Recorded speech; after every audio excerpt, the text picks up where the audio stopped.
जय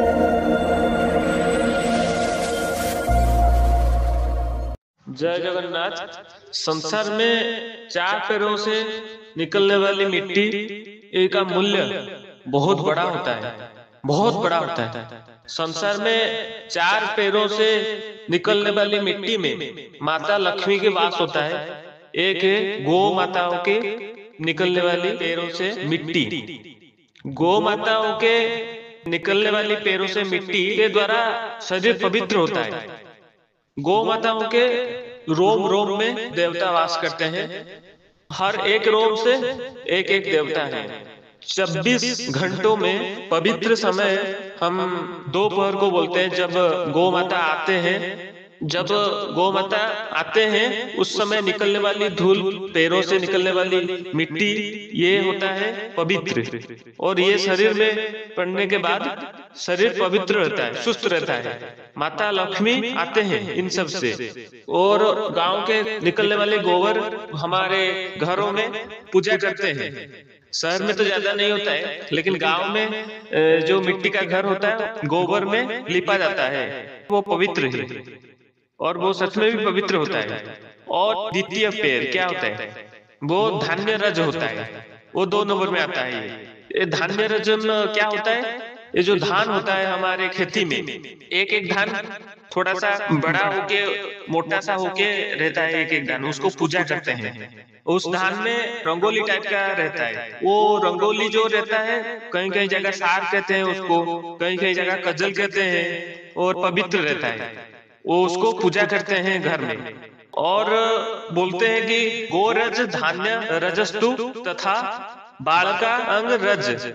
इसका अर्थ ये होता है कि गोरज गौ माता के पैरों से निकलने वाली मिट्टी तथा बाल्य अवस्था, शिशु अवस्था होता है 6 साल तक जो बच्चों का, उनका मिट्टी बहुत पुण्य होता है। पैरों से निकलने वाली मिट्टी बहुत पुण्य होता है।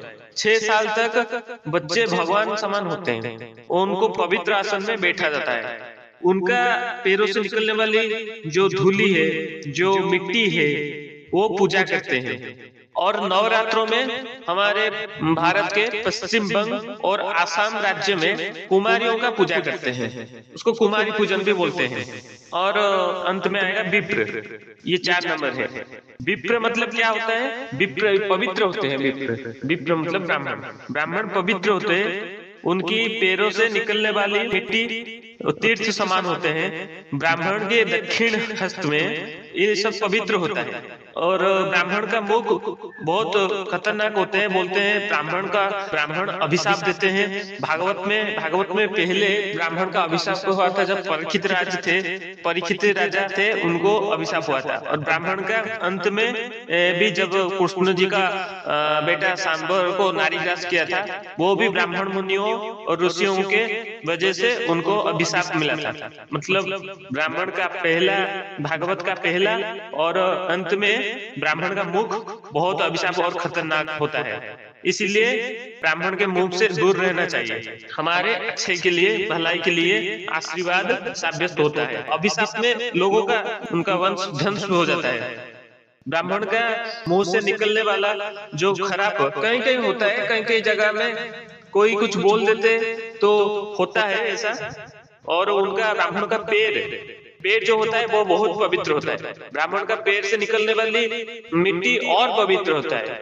ब्राह्मण वरदान देते हैं। और ब्राह्मण का निकलने वाली हाथ, तुम्हारे ऊपर ब्राह्मण हाथ लगाता है, वो भी कई तीर्थों से बड़ा पुण्य माना जाता है। क्या इसीलिए क्या ब्राह्मण जनेऊ पहनाए, वो बात नहीं है। इसीलिए हमें बच के रहना चाहिए।